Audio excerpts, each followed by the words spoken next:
Il faut que tu prophétises encore sur un grand nombre de peuples et de nations et de langues et de rois.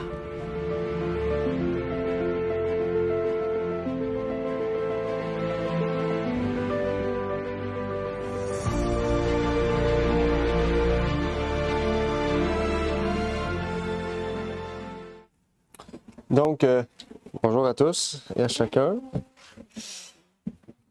Donc, ce matin, la révision porte le titre « Aider les faibles, glorifier Dieu ». Aider les faibles, glorifier Dieu. Quels étaient les versets de la leçon? Romains 15. 1 à 13, je crois. Ouais. 1 à 13. Romains 15, 1 à 13. Donc, nous allons encore parler de l'amour, certains aspects de l'amour fraternel et aussi certains points importants auxquels nous allons pouvoir voir aussi comment rendre gloire à Dieu, comment glorifier Dieu. Donc, par l'entraide avec ceux qui sont faibles dans la foi. Et donc, nous allons approfondir ce que nous avions débuté la dernière fois dans les derniers versets du chapitre 14. Avant de commencer, nous allons faire une courte prière. Prions. Notre Père est aux cieux, nous aimerions te remercier pour l'opportunité que tu nous permets d'être ici, Seigneur. Nous aimerions te remercier pour tous les bienfaits et les bénédictions que tu nous donnes, Seigneur. Que tu puisses continuer à nous bénir et que tu puisses aussi permettre à ceux et celles qui doivent venir ici, Seigneur, eh bien, qu'ils puissent venir en bien. Et maintenant que nous allons commencer la révision de l'école de sabbat, puisses-tu nous envoyer ton Esprit Saint en nous, Seigneur, pour que nous puissions peut-être mieux comprendre certains aspects que nous avions mal compris et que tu puisses, par ton Esprit, eh bien, nous permettre de pouvoir en tirer les leçons importantes pour nous, Seigneur, pour que nous puissions nous sanctifier davantage. C'est ma prière donc pour ces choses, au nom de ton Fils Jésus-Christ. Amen.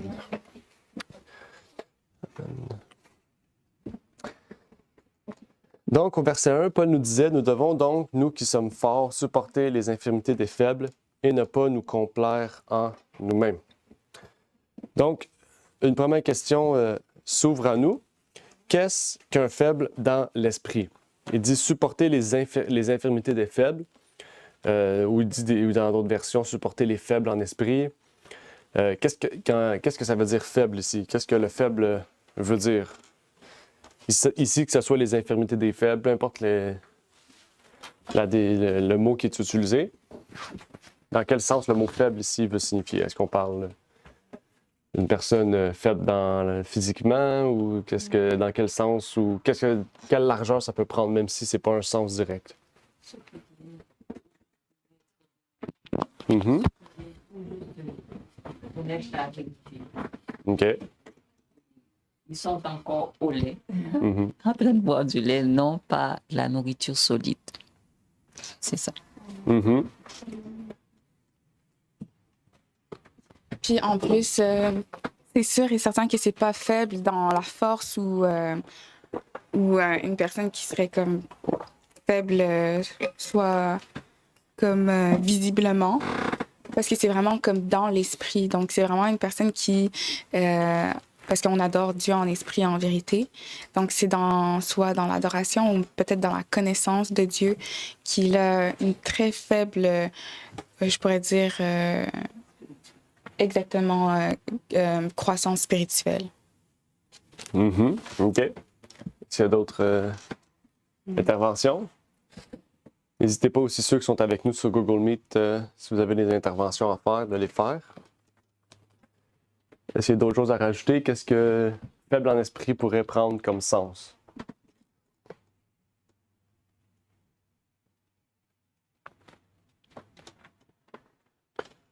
On va aller lire un verset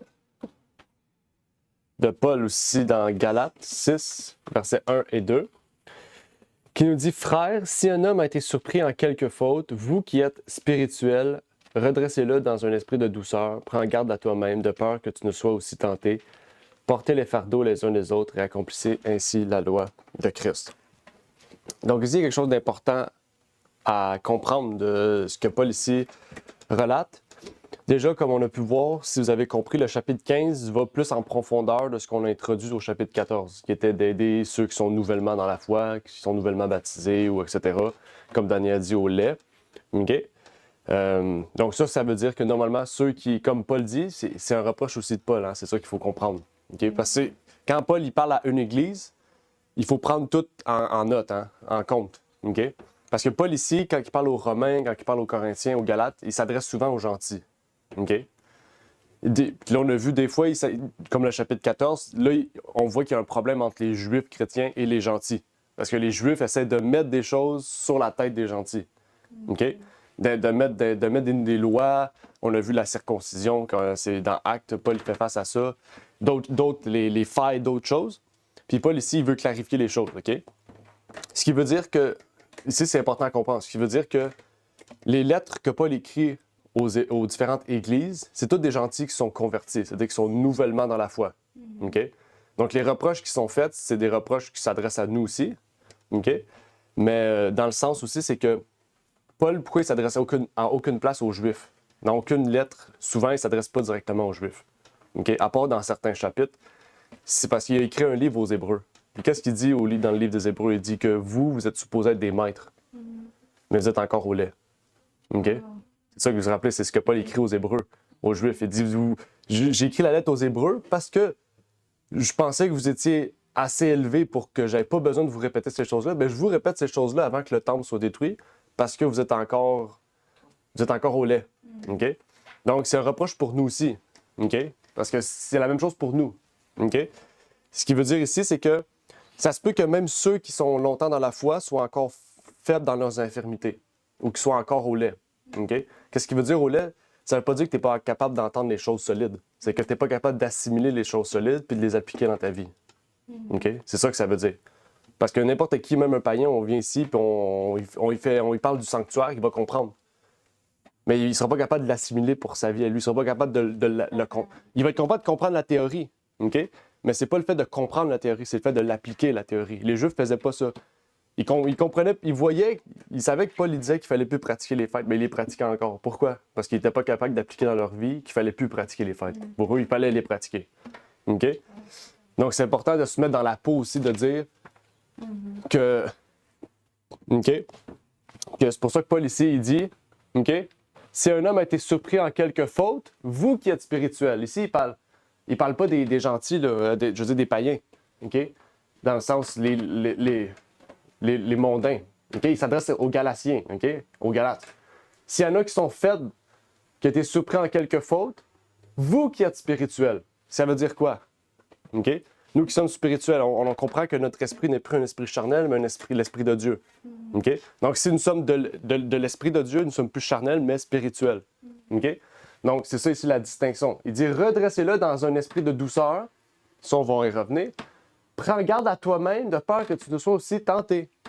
OK? Ce qui veut dire que si tu veux redresser un frère qui a commis une faute, mais que toi-même, tu n'es pas spirituel, tu vas peut-être tomber aussi dans le péché. OK? Donc, ici, c'est important de savoir comment on est notre lien. OK? Parce que des fois, on va dire, moi, ça fait 30 ans que je suis chrétien, je peux aller aider n'importe qui. Tu vas aider n'importe qui, puis tu tombes. Fait que, t'es-tu vraiment spirituel comme tu le penses ou non? OK? Donc, il faut savoir où est-ce qu'on est, où est-ce qu'on se positionne. OK? C'est important parce que des fois, on a honte de dire ça, mais il n'y a pas de honte. Il n'y a pas de honte devant Dieu. La honte devant Dieu, ça va être de dire, tu pensais être là, mais tu es en bas. Mais si tu reconnais être en bas parce que tu as failli et que tu veux monter, c'est pas une honte pour Dieu. C'est une joie pour Dieu. Parce que la pire état, c'est l'état de la Odyssée qui dit, j'ai tout ce qu'il me faut, mais dans le fond, il te manque tout. Je ne sais pas si on comprend. OK? Donc, il ne faut pas se vanter de dire, moi, j'ai 30 ans d'expérience, je connais tout, je sais tout, j'ai pas besoin de lire la Bible, j'ai pas besoin. Si on fait ça, on vient de tomber dans la Odyssée directement. C'est ça, la Odyssée. La Odyssée, aujourd'hui, ils pensent qu'on a la grâce, je connais la parole de Dieu, j'ai pas besoin de la lire. C'est la pire erreur. OK? Parce que tu peux pas rester spirituel. C'est la même chose. Si tu dis, j'ai pas besoin de manger, je sais comment manger, je connais ce qui est bon et ce qui est mauvais, je mange pas, ben, tu vas tomber malade, tu vas mourir. C'est la même chose avec Dieu. Si tu dis connaître tout et tu fais tout puis tu fais rien, ben, tu vas tomber malade, tu vas mourir spirituellement. Tu vas être la personne qui va être surpris en quelque faute au lieu d'être spirituel. Puis ça, c'est une honte devant Dieu. Donc, il faut être capable de reconnaître notre état. Et donc, une personne faible dans l'esprit, Comme on peut voir ici, dans le contexte, oui, c'est une personne qui débute normalement dans la foi, mais qui, à certains égards aussi, peut être une personne qui est avancée dans la foi aussi, qui a dérapé ou déraillé ou peu importe, ou il s'est détourné du chemin, OK? Et auquel on doit apporter un soutien. C'est ce que Paul relate ici dans Galates. OK? Donc, comme on a pu voir, pour une personne faible, ça peut être dans l'esprit, oui, mais nécessairement, quelqu'un qui est faible dans l'esprit va mener à quelque chose, à quelque faute, va mener à un péché, va mener à une erreur qui a été commise, OK? Auquel on doit apporter un soutien. Donc, c'est ça qui est important à comprendre. OK? Nous, on a 2 travails à faire. On va le voir aujourd'hui, les 2 travails. Un des travails qu'on voit dans le verset 1, c'est que quand une personne commet une faute, on doit lui apporter un soutien. Donc, on doit savoir qu'il a commis une faute. Il va le révéler publiquement ou ça va se faire connaître publiquement. Donc, nous, on a un travail d'apporter un soutien à cette personne qui a commis une faute. Le verset 1 nous dit aussi que et de ne pas nous complaire à nous-mêmes. Au lieu de regarder vers soi, plutôt de regarder vers Christ pour apporter un soutien aux faibles. OK? C'est l'erreur aussi de beaucoup. OK? On dit, moi, je sais comment régler ça, je vais le régler moi-même. Au lieu d'aller... Ça ne veut pas dire que tu ne vas pas apporter un soutien, mais d'abord, prie. D'abord, tourne-toi vers la sagesse divine. OK? Parce que tu vas peut-être commencer bien, mais tu vas mal finir, puis ce que tu vas faire va le nuire au lieu de l'amener. OK? Donc, il ne faut pas tomber dans le danger de la suffisance de soi. Il faut toujours tourner les regards vers Dieu. Chercher les regards vers Dieu. Il ne faut pas non plus tomber dans la complaisance spirituelle. La complaisance spirituelle, c'est l'habitude. OK? On crée des habitudes et l'habitude crée une baisse de sérieux, de spiritualité. Fait que, comme on fait souvent, on prie avant de manger, on fait une prière, puis on oublie ça. On dit que c'est sacré, je veux dire. OK? C'est pas juste une prière habituelle. OK? Donc oui, ça devient une habitude de faire. C'est bien de le faire. OK? Mais maintenant, dans quel esprit que tu le fais, c'est là que ça change. Donc, on peut être faible, en fait. Faible, OK? Faible parce qu'on laisse nos émotions guider nos décisions. On est quelqu'un de très réactif, de très impulsif, comme Pierre. Pierre était en faute, pas parce qu'il était faible spirituellement. On a vu, Pierre chassait des démons dans Matthieu. Et pourtant, c'est lui qui s'est lancé pour couper l'oreille du Romain. Est-ce qu'il a commis une faute? Oui, il a commis une faute. Pourquoi? Parce qu'il était impulsif. Son impulsivité l'amenait à ne pas être sage, à ne pas discerner, à ne pas réfléchir. OK? Donc, il faut être impulsif, mais si on est impulsif, c'est que Dieu qui va nous donner. Je ne sais pas si on comprend. OK? Des fois, Dieu va nous parler, c'est là qu'on doit réagir. OK? Mais si on réagit par nous-mêmes, c'est sûr qu'on va faire quelque chose qui va être sûrement mauvais. Parce que notre impulsion humaine, c'est pas l'impulsion divine. Spirituellement. Exact. Ben, c'est ça, parce que des fois, Dieu va nous donner des pensées, des choses. Puis là, c'est là que tu vas faire. Puis tu vas attendre demain. Non. Quand Dieu te donne une pensée, c'est là qu'il faut agir, selon cette pensée-là que Dieu te donne, ou l'action qu'il dit de faire, ou la personne qui dit d'aller voir. C'est là qu'il faut réagir. Donc, il faut être quand même être capable d'être sage. Donc, le verset 2 il dit que chacun de nous complaise plutôt à son prochain pour son bien, pour l'édification. Donc, aussi, on a la deuxième partie. La première partie, c'est supporter les faibles et ne pas nous complaire, ne pas aller vers le faible et de dire moi. C'est d'aller vers le faible puis de le tourner vers Christ.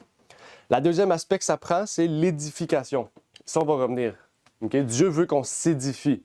Premier aspect, c'est se complaire vers le Christ et pas vers nous-mêmes. Deuxième aspect, c'est l'édification. C'est comme ça qu'on peut aider les faibles. Okay? On peut soutenir les faibles. Donc, on a parlé d'édification. Maintenant, si on l'a dit, comment peut-on s'édifier? Qu'est-ce que veut dire s'édifier? Parce que dans l'Église, on a tendance à se médiser plutôt que s'édifier. Donc, il y a un problème. S'édifier, je pense, moi, la façon que tu dis maintenant, ça m'apporte à réfléchir, mais j'ai toujours pensé que c'est élever la personne ou pour peut-être voir comme les dons que la personne elle a et de voir aussi qu'est-ce que ça peut apporter pour l'avancement de l'œuvre. Donc, on doit vraiment exactement élever la personne pour élever les personnes, les autres, voir qu'est-ce qui est de bon envers chacun d'entre nous dans le but de voir le but pour l'œuvre de Dieu. Aller chercher à être un membre d'un corps, en quelque sorte, si on peut mettre ça comme ça, pour s'assurer vraiment qu'elle puisse contribuer à l'avancement de l'œuvre. Tout ça, comme on disait, chaque personne a un don, chaque personne a sa capacité. Puis si une personne ne sait pas c'est quoi, chercher à l'édifier en quelque sorte, si j'utilise le terme, c'est en ce sorte-là. Mhm, OK. Puis comment on peut l'édifier? Là, on a parlé de ça, mais c'est quoi l'approche? C'est quoi la manière qu'on peut édifier une personne? Est-ce que c'est par la prière? Ouais, ça peut être par la prière. Ça peut être aussi, je sais pas si ça compte, les fois, les tests que tu fais, que tu nous fais faire sur les feuilles, ça peut aider en quelque sorte. Mhm. Juste chercher à savoir où est-ce que la personne serait confortable à mettre. Mais juste regarder une personne puis reconnaître ses dents, ses talents, ça... Ouais. Mhm, OK. Arabia, tu avais dit édifier, tu verrais ça comme encourager, t'as dit? Ouais. Comment tu fais pour encourager une personne? Comment encourager une personne? Là je dis pas... C'est quelque chose de simple, je vous amener à réfléchir. Je pense que ça prend beaucoup d'écoute. Ça prend beaucoup de... Je pourrais dire de s'intéresser à l'autre personne. OK. Puis comment tu t'intéresses? C'est en prenant le temps. Le temps de... D'accompagner la de... personne. Il y a un mot qui manque, là. Il y a un petit mot super important qu'on fait pas. Écouter. Non. Ben, ça commence par P, mais c'est pas patience. Ah, Ouais. parole. Parole. Par parler. Faut parler. Faut parler. Tu peux pas édifier si tu es chez vous tout seul. Tu comprends? Pour édifier une personne, il faut que tu parles avec la personne. Ah, OK? Il faut aller vers la personne. Tu as dit écouter, c'est bon, il faut écouter. Il faut créer un lien. Parce que édifier une personne, nécessairement, comment tu fais pour l'édifier si tu sais pas c'est quoi qui a besoin d'être édifié? Édifier, c'est élever la personne. Oui, c'est l'encourager, c'est le fortifier, c'est l'amener plus haut dans sa spiritualité. Bien, on sait que si tu l'amènes plus haut dans sa spiritualité, tu l'amènes plus haut dans sa vie. Parce qu'on sait que la vie est spirituelle. Toute notre vie doit d'abord être spirituelle, puis physique, mentale, émotionnelle, etc. OK? Parce qu'on est chrétien. Si on reconnaît être chrétien, le Christ ne pouvait pas vivre sans prière. Il débutait sa journée par la prière. Donc, il débutait sa journée spirituellement, puis tout le cours de sa journée, bien, il faisait des œuvres spirituelles. Il prêchait, il guérissait les malades. Toute sa vie, c'était spirituel. Même son travail de charpentier, c'était spirituel. Ce que je veux dire, il faisait ça, c'est spirituel. Dieu nous a créés pour travailler. OK? Donc, la vie est spirituelle. OK? Toutes nos interactions sont spirituelles. Ce que je veux dire, c'est que c'est pas genre... c'est comme on n'est pas... on lance pas des énergies positives ou négatives, c'est pas ça. Ce que je veux dire, c'est que nous sommes des êtres spirituels. Toute chose qu'on fait a des effets positifs ou négatifs, des répercussions. OK? Oui, Daniel. Tout pour la gloire de Dieu. Exact. C'est ça. C'est dans ce sens-là, toute notre vie est spirituelle. Oui, Daniel. Oui. La question, c'est comment peut-on s'édifier soi-même ou bien comment peut-on édifier les autres? Édifier les autres. C'est ça que je Mutuellement, comprends. Les autres. Édifier soi-même, c'est Ouais. ça que j'ai compris. Mais t'as quand même répondu, t'as dit parler. OK, t'as quand même trouvé la réponse. Mais oui, c'est ça, il faut parler. Donc, ça, comment je dis, c'est donnant-donnant. La personne qui est faible, si elle ne parle pas, c'est-à-dire si elle n'est pas honnête et transparente avec la personne, ça ne veut pas dire de parler de toute sa vie, de parler des aspects où c'est le point faible de sa vie. Si elle ne parle pas, comment l'autre personne peut l'édifier? OK? Donc, c'est ça qu'il faut comprendre aussi. OK? Tu ne peux pas édifier une personne si l'autre personne ne s'ouvre pas. C'est logique. Si l'autre personne ne s'ouvre pas, ben, il n'y a personne qui va l'édifier. Mais des fois, tu peux le voir. Non, ben des fois, c'est ça. Des fois, par révélation, les dons spirituels, Dieu va te révéler qu'une personne a un besoin. Mais ça, c'est encore une fois, c'est à nous d'être spirituels. Tu comprends? De demander à Dieu, Dieu, si tu veux, j'aide une personne aujourd'hui, montre-moi la voie. T'sais. Dieu peut te révéler un problème chez un individu qui ne veut pas le révéler parce que c'est difficile, puis c'est là que tu vas pouvoir l'aider. Tu comprends? Donc, oui, il y a des approches différentes. La personne ne va pas nécessairement toujours le dire. Mais d'une manière ou d'une autre, ça va toujours être d'une façon spirituelle que ça va se révéler, d'une façon divine. Soit que Dieu va te révéler la chose de l'individu, soit que la personne, peut-être, va être poussée à le dire à une personne particulière. Puis là, tu vas devoir faire ton travail d'édification. OK? Ben, c'est un travail important. Édifier les faibles, puis se complaire en Christ et non pas en nous-mêmes. OK? Donc, il faut créer une relation, il faut créer un lien. OK? Il faut un amour fraternel, une fraternité. Ça, c'est essentiel. Sans ça, on ne pourra pas s'édifier. Regardez ce que Paul dit, c'est pourquoi exhortez-vous les uns les autres et édifiez-vous l'un l'autre comme vous le faites aussi. Paul encourageait ça aussi autant dans les autres églises thessaloniciens que dans Romains. OK? Donc, ce n'est pas un problème de Romains ou de Corinthiens, c'est un problème de chrétiens. Quand tu le vois la même chose répétée dans plusieurs églises, c'est que c'est un problème commun dans le christianisme. Le christianisme a de la difficulté à s'édifier. On est mieux médiser, parce que c'est facile de médiser. S'édifier, c'est difficile. Hein? Donc, nous, qu'est-ce qu'on doit faire? Eh bien, c'est d'arrêter de médiser pour s'édifier. OK? Parce que la médisance, ça rabaisse, ça l'élève pas, puis ça divise. Tandis que l'édification, ça unit, ça rouvre les cœurs de chacun. On devient plus honnête, plus transparent. On est capable de parler avec les gens, de se dire, cette personne-là va me comprendre, il va m'élever. OK? Quand on ne parle pas, c'est parce qu'on a peur du jugement ou parce qu'on se dit c'est honteux. Bien, quand on sait que devant Dieu, il n'y a rien de honteux, OK? Maintenant, oui, il faut savoir à qui s'ouvrir. C'est sûr que si tu t'ouvres au faible, il va te guider comme un faible. Je ne sais pas si on comprend. OK? Donc, il faut savoir à qui s'ouvrir, OK, aussi. OK? À ceux qui sont vraiment fermes dans la foi, qui sont droits dans la foi, qui sont fermes, qui sont, comme on a vu le passage de tantôt, OK? Qui sont spirituels. Il faut s'ouvrir à ceux qui sont spirituels. OK? Quelle que soit leur dénomination, par exemple, une Oui. personne qui est catholique, qui est ancrée dans ça, comment aller vers cette personne-là? C'est difficile pour moi parce qu'il croit aux images taillées, tout. Comment parler à cette personne-là? D'abord, il faut créer un lien, puis comment s'ouvrir? Tu parles pour toi si tu aimerais que lui t'édifie ou que toi, tu dois édifier lui? Édifier la personne, comment lui parler? Ah. Ouais, tu sais qu'on n'adore pas l'image taillée, on ne peut pas, comme quoi tout le temps, on peut mettre ça devant toi, comme quoi pour adorer. Ouais. Comment aller vers cette personne? Comment parler à cette personne sans la blesser? Il y avait Aramna puis Claude. Ouais, aussi. mais je pense que s'édifier, il n'y a pas de barrière de dénomination, selon moi, OK? Je pense que dans ce verset-là, on parle de tous ceux qui sont faibles en esprit, que ce soit la personne qui est comme, je pourrais dire, droguée, ou la personne du dehors, ou la veuve du dehors. Puis je pense que avec les paroles et l'amour que Dieu nous donne, on a je pourrais dire, cette capacité, grâce à Dieu, de pouvoir réconforter une personne juste avec la parole. Donc, bien entendu, peut-être qu'on ne connaît pas la vie de toutes les personnes, mais si une personne qu'on connaît, ou par exemple une personne catholique que tu dis qui s'ouvre à nous, qui nous parle de ses inquiétudes, on a l'opportunité de glisser un mot et d'apporter Jésus-Christ. Et je pense que c'est tout petit à petit apporter la parole de Dieu, mais pas dans le but de changer la personne. Voilà, il faut que tu vois ça, mais d'apporter Christ avant toute chose. Et les choses, ils vont venir, puis Dieu va ouvrir la porte pour les prochaines discussions qu'on aura ou que tu auras à parler avec cette personne-là. Je pense que c'est un peu... Oh, vas-y.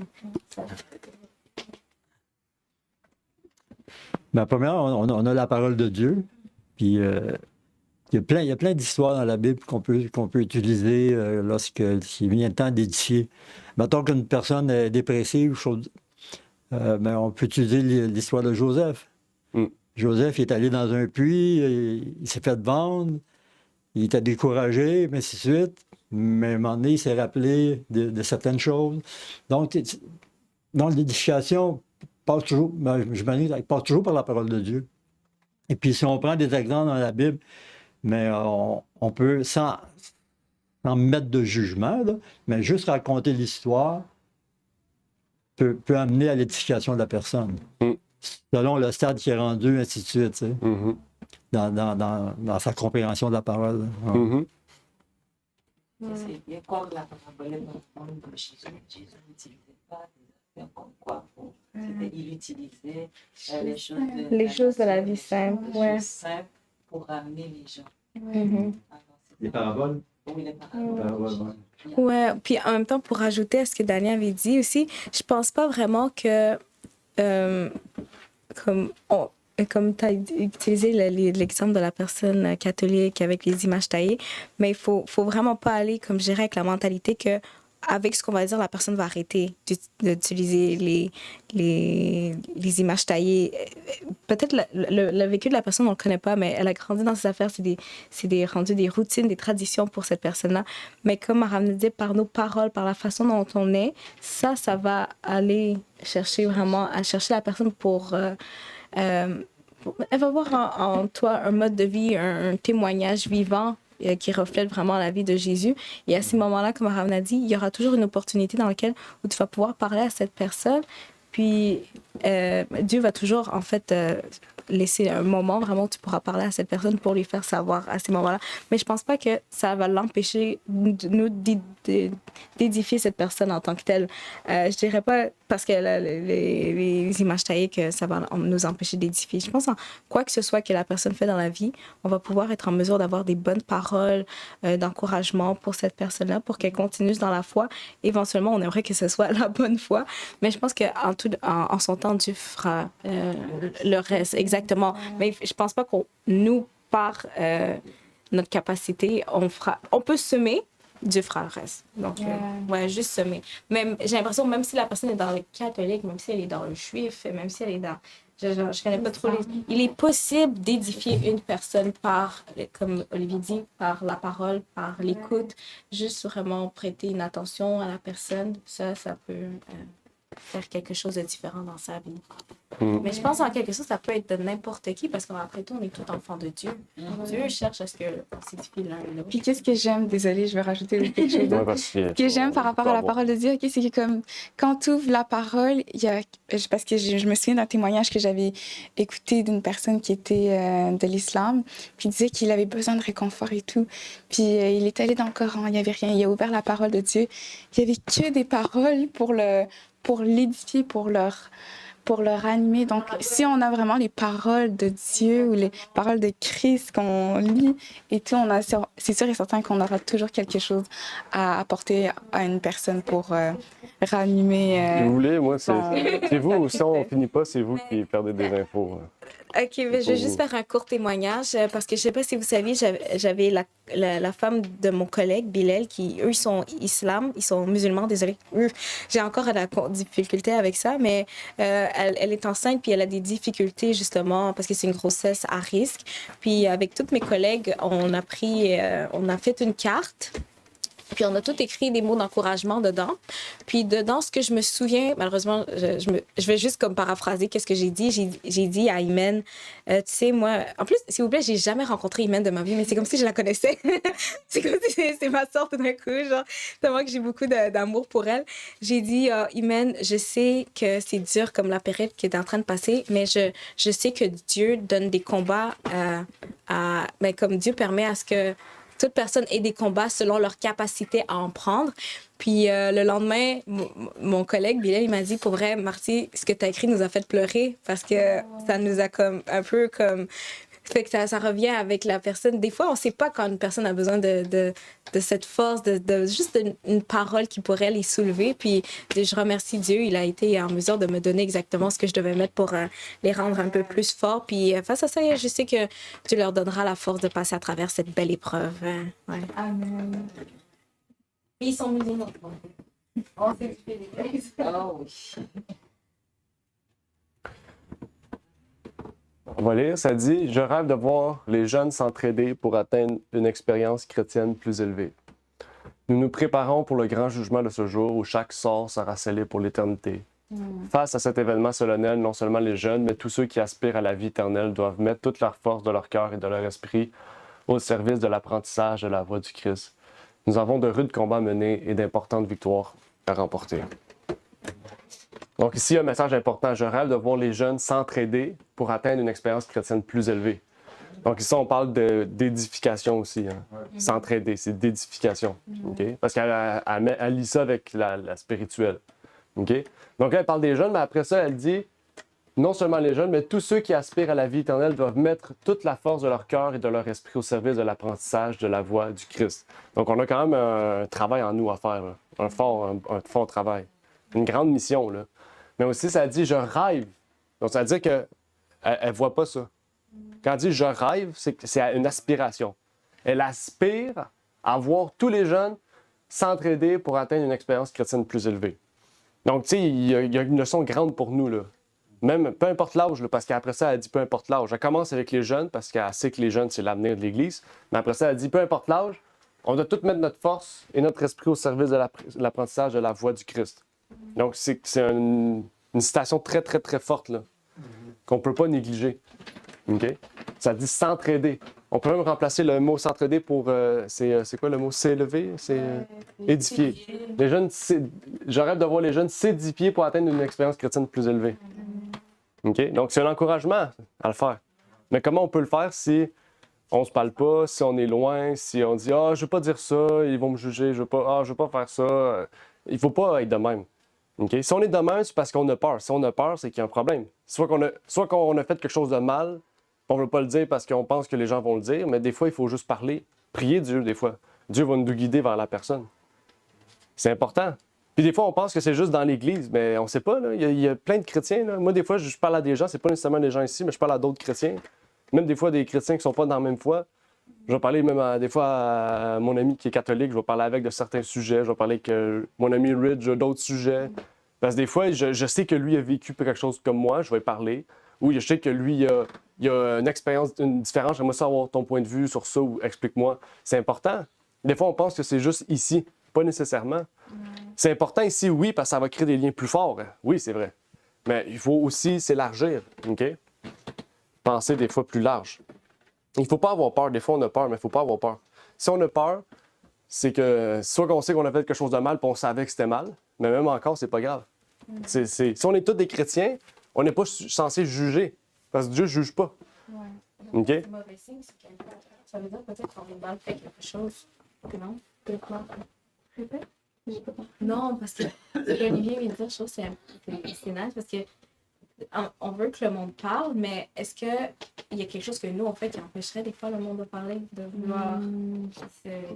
Ça se peut, Ouais. mais il ne faut pas avoir peur. Des fois, on a peur pareil.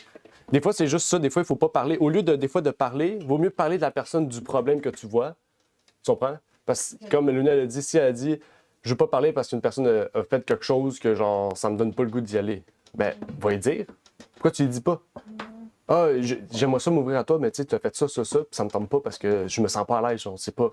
Peut-être la personne va dire OK, ben il y a peut-être d'autres personnes aussi qui aimeraient puis qui s'ouvrent. Il faut parler, c'est ça. Dans tous les cas, il faut parler. C'est... Quand on reprend, c'est important, hein, reprendre aussi, avec amour. Il y a des personnes qui confondent comme quoi exhorter, ils prennent ça comme quoi tu les juges. Et Ouais. pourtant, tu ne les juges pas, tu ne fais qu'exhorter la personne. Des Ouais. fois, tu veux parler, mais oh, tu es en train de me juger, mais je te juge pas, je suis en train de t'exhorter. Alors, comment faire dans cette situation-là? Ben, tu le laisses faire. Si tu arrives avec des mots, si tu arrives avec douceur, tu arrives avec amour, tu arrives avec tous les fruits de l'esprit, puis qu'il se sent jugé, c'est parce qu'il n'est pas prêt à être corrigé. Peut-être voir une autre approche. T'sais. Peut-être de la même façon que chaque personne est différente, chaque personne attend que quelque chose soit abordé à eux d'une manière plus différente. Je sais pas. OK. Moi, je me souviens quand j'étais jeune, si je faisais quelque chose, mon père allait m'embrasser devant tout le monde pour me chicaner. Alors que ma mère, elle me prenait à part et elle me parlait. Mais alors que Ouais. mon père parlait devant tout le monde, j'allais tout faire pour être belle encore plus. Ouais. Alors que ma mère me parlait de côté, je peux faire attention. Mais à cause que mon père me faisait honte devant tout le monde, je vais continuer à le faire honte devant tout le monde. Voilà. C'est ça. C'est ça, Ouais. la façon de parler avec les gens. Exactement. Parce que chaque personne est différente. Ouais. Verset 4 nous dit « Car tout ce qui a été écrit autrefois a été écrit pour notre instruction, afin que par la patience et la consolation que donnent les Écritures, nous ayons espérance. » Prochaine question. Quel est le but de l'Ancien Testament et de le comprendre? C'est grand le but. D'après le verset 4, là, que je viens de lire. Pour notre instruction. Oui, pour notre instruction. OK? Donc, comment tu veux être instruit si tu ne le lis pas? Quel verset? Parce que le but de l'Ancien Testament, c'est de diriger vers Christ. Ouais. Exact. Puis ce matin, je lisais quelque chose qui c'était pas même pas des, ben c'était des chrétiens, mais c'était pas des adventistes, c'était comme des scientifiques chrétiens qui parlaient de son procréation et tout, mais ils disaient dans la Bible, non c'est des adventistes. Lui. Il disait que 15%, il disait que la plupart des gens qui lisent la Bible lisent seulement 15% de la Bible. Puis les livres les moins lus, c'est Matthieu puis 3 Jean. Je sais pas pourquoi. Ouais. Et 15%. Matthieu et 3, Jean 3. Ouais, 3 Jean, ouais. La troisième épître de Jean. Je sais pas pourquoi. Mais les moins lus, c'est Matthieu et les troisième épîtres de Jean. Et les autres c'est 15%. Là. 15% de la Bible est le plus lu. OK? Jean non plus, il n'est pas lu. Non. Le plus lu, c'est Psaume. Psaume puis un autre livre. Ouais. Un évangile. Psaume et un évangile, j'ai oublié. OK? Mais qu'est-ce qu'il expliquait, c'est que dans l'Ancien Testament, il y a plus de versets qui parlent de Jésus que dans le Nouveau. Ben, c'est ça. Parce que... Puis il y a plus de liens aussi, comme la mer Rouge, un lien avec le baptême. Tu sais, il y a beaucoup de liens à faire et tout. Il y a beaucoup de profondeur qu'on oublie. Puis ça montre aussi que, tu sais, si vraiment ça aurait été si peu important dans l'Ancien Testament, pourquoi Paul, pourquoi Jésus le citerait? Tu sais, si on sait que... Parce que là, il y en a qui vont dire, OK, ben Jésus, c'est parce qu'il vivait sous la loi encore. OK, ben Paul, il ne vivait pas sous la loi. Pourquoi là, au verset 3, il se réfère à l'Ancien Testament? Pourquoi au verset 10, au verset 11, au verset 12, il se réfère à l'Ancien Testament? Si c'est pas important. Si c'est pas bon. OK? Pourquoi nous... Ben non, c'est ça. Pourquoi nous, d'abord, on devrait l'avoir? OK? Je sais pas si on comprend. OK? Parce que si c'est bon pour Paul, c'est bon pour nous. Parce que Paul est dans la Nouvelle Alliance, nous aussi. OK? Donc, il y a quelque chose à comprendre de ça. Non, je trouve un cadeau ici. Désolé. Donc, il y a quelque chose à comprendre dans ce testament. Le but, c'est de nous instruire. Nous instruire sur quoi? Il y en a qui vont dire sur quoi si tout est caduc. En fait, la question à comprendre, c'est est-ce que vraiment tout est caduc ou c'est juste que tout a été véritablement compris? Parce que si on suit vraiment les évangiles, on voit que Jésus ne reproche pas aux Juifs de suivre quelque chose qui est plus bon. Il reproche aux Juifs d'avoir traditionnalisé quelque chose qui était vrai et fondamental et spirituel. Je ne sais pas si on comprend. Parce que quand on transforme quelque chose de spirituel en tradition, on perd le sens de notre attachement à Dieu. C'est ce que les Juifs ont fait. C'est le reproche de Jésus. Jésus a dit, vous avez pris la loi, puis vous avez ajouté plein de choses en entour de la loi. Tandis que Jésus dit, la simplicité de la loi, c'est aimer Dieu et aimer notre prochain. OK? Ça, c'est un résumé de la loi. Ce n'est pas un remplacement de la loi. Jésus n'a jamais dit que c'est un remplacement. OK? Donc, il y a plein de choses importantes à comprendre dans cela. Ici, ça, c'est la deuxième partie du chapitre. La première partie, c'était aider les faibles. Là, c'est glorifier Dieu. Donc, pour glorifier Dieu, il faut nous instruire au travers de l'Ancien Testament aussi. Prendre le temps d'étudier. C'est pour ça qu'on étudie. C'est quoi le prochain école de sabbat? Esdras. OK? Il y a des leçons à apprendre d'Esdras. Il y a des leçons à sortir de Ruth. Les livres les moins lus aussi, c'est Nahum et Habakkuk, je pense, dans l'Ancien Testament. Les petits prophètes, on ne les lit pas beaucoup. Et pourtant, s'ils sont là, il y a quelque chose à comprendre. Lorsqu'il parle de la consolation des Écritures, il parle de l'Ancien Testament. Oui. C'est bien honnête, ça. Oui. Même Jésus, il prenait des versets, tu sais, quand on dit aimez Dieu de tout votre cœur, votre âme et toute votre pensée. C'est l'Ancien Testament. Puis pourtant, il y a des chrétiens qui ne croient pas à l'Ancien qui vont le chanter. Je ne sais pas si on sait. Tu aimeras ton Dieu de tout ton cœur. On chante ça. Puis il y en a qui ne croient pas à l'Ancien. Je suis comme, pourquoi vous chantez ça? Genre, mettez-le de côté. Tu sais, si on pousse l'idée, il faut aller à loin. Il ne faut pas aller mettre de côté ce qu'on veut mettre de côté. Là. OK? Après ça, Paul, il parle des sentiments, verset 15, chapitre 15. Au verset 5, il dit que le Dieu de patience et de consolation vous donne d'avoir un même sentiment l'un envers l'autre selon le Christ de Jésus. Paul, il le répète souvent ça. Il dit ayez les mêmes sentiments que le Christ avait. Maintenant, qu'est-ce qu'étaient les sentiments du Christ? Là, c'est un peu poussé, mais il fallait lire les évangiles. En dehors des évangiles, ça va être dur de trouver. Mais si vous avez en tête, qu'est-ce que c'était les sentiments du Christ? Parce que ça, c'est important. Si on sait les sentiments du Christ, on sait les sentiments qu'on doit avoir. Et ça, on devrait le savoir un peu. Il y a certaines choses qu'on devrait savoir. Quand on prend la vie du Christ, le ministère. Comme dans la Bible. Pas nécessairement. Ça, c'est juste si vous avez déjà lu les évangiles, vous connaissez la vie de Jésus, vous devriez savoir les sentiments du Christ. L'amour. L'amour. L'amour. OK. Patience avec L'esprit. l'esprit. La patience, Patience, la bonté. bonté, La miséricorde. oui.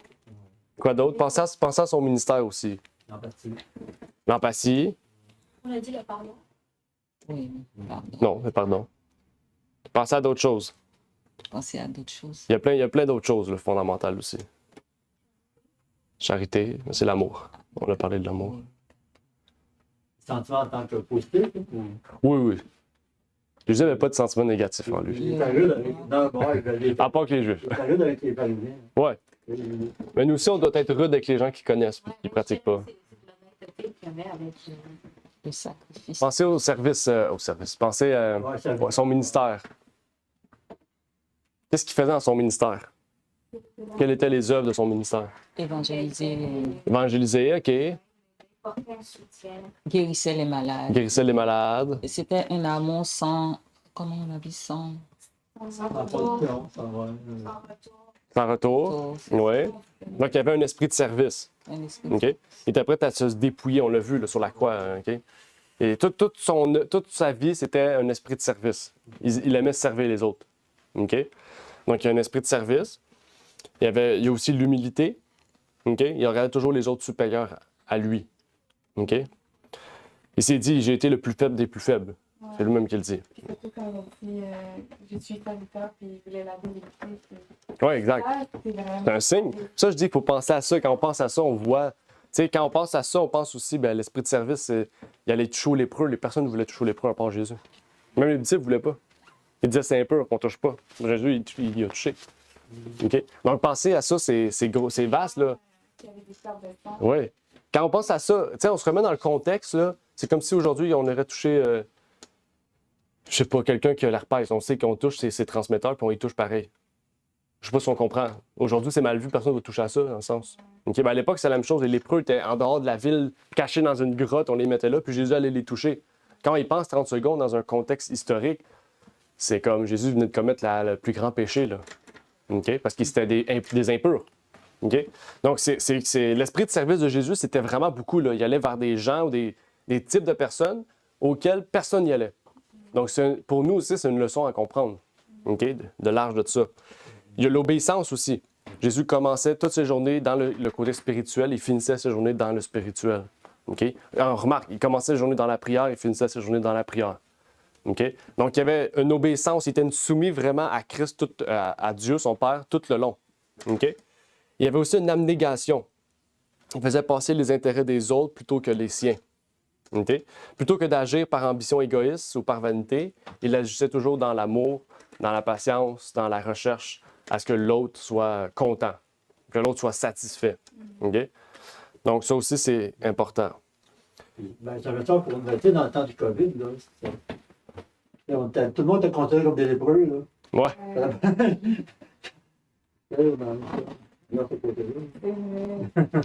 C'est vrai. Ça va s'avancer trop. Il y a une maman, elle a apporté de la nourriture pour sa fille. Elle a dit, je ne peux pas rentrer parce qu'elle dose, elle a mis la nourriture devant la porte pour elle. Mais j'ai dit, mais Dieu, c'est maman. Une maman ne ferait pas ça. Tu aurais dû rentrer, c'est ta fille. Quand on fait ça. Elle a dit, mais Dania, elle est malade, mais elle est malade, qui va prendre soin d'elle? Ouais, ça a mis une division. C'est terrible. Ouais, la COVID. Je te dis, là, c'est terrible. Mhm. Paul aussi avait répété des termes. Vous vous rappelez, il dit rechercher. Je vais fermer ma Bible parce que j'avais fini, mais je vais le retrouver pour vous. Verset 13. Il dit que le Dieu d'espérance vous remplisse donc de toutes sortes de joie et de paix en croyant afin que vous abondiez en espérance par la puissance du Saint-Esprit.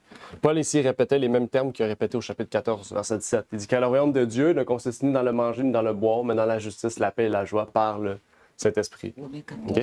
Donc, Paul finit, la structure de la leçon est faite exprès aussi. La dernière fois, il finissait par ça, puis là aussi, nous, on finit par la même chose. C'est le même verset, c'est la même chose. OK? Donc, n'oubliez pas, quand on répète 2 fois la même chose, c'est important de s'en rappeler. C'est-à-dire que c'est quelque chose d'important. Donc, on doit se rappeler toujours de rechercher la justice, la paix et la joie par le Saint-Esprit. OK? Parce que les fruits de l'esprit, c'est la justice, la paix, la joie. C'est seulement par l'esprit qu'on peut vraiment rechercher ces choses-là. OK? Donc, c'est les encouragements de Dieu envers nous, et particulièrement de Paul. Donc, Dieu nous encourage à être patients et édifier les faibles et de pouvoir lui rendre gloire en pratiquant l'Évangile du Christ.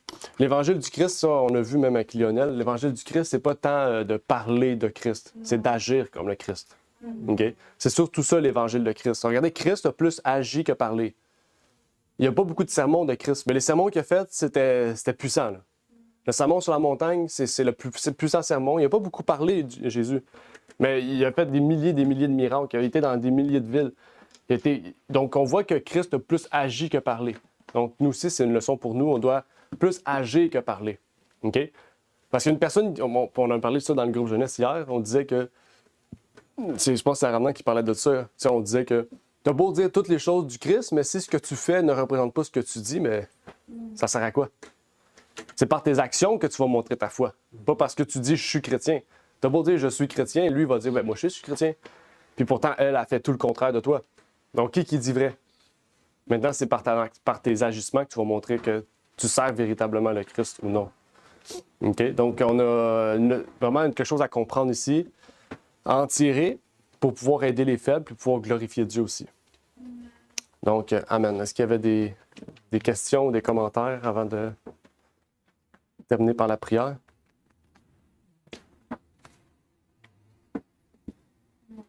Non? OK. On va terminer par la prière. Notre Père est aux cieux, merci Seigneur pour l'opportunité que tu nous permets d'être ici réunis. Puisses-tu bénir chacune des personnes ici présentes, Seigneur, et que tu puisses bénir aussi ceux et celles qui sont avec nous sur Google Meet, que tu puisses nous permettre, Seigneur, d'avoir un esprit de paix, Seigneur, un esprit de justice, un esprit d'édification, Seigneur, pour pouvoir aider aussi toutes les personnes que nous allons rencontrer. Et que tu puisses, Seigneur, nous remplir de ton Esprit Saint pour que nous puissions avoir un esprit d'ouverture, un esprit d'écoute, puisque c'est tellement important, Seigneur, et que tu puisses te révéler à nous s'il y a des choses, des personnes que nous devons aller voir, Seigneur, ou des choses que nous devons faire pour toi, Seigneur, et que tu puisses nous guider dans tout ce que tu voudras que nous entreprenons pour ta gloire, Seigneur. Et je te prie donc pour ces choses au nom de ton Fils Jésus-Christ. Amen. Amen. Amen. Merci d'avoir écouté cette vidéo. Si vous désirez rejoindre l'œuvre au Québec, veuillez nous contacter par email à asjh1889 de Terrebonne @gmail.com et via Facebook à @asjh1889 de Terrebonne.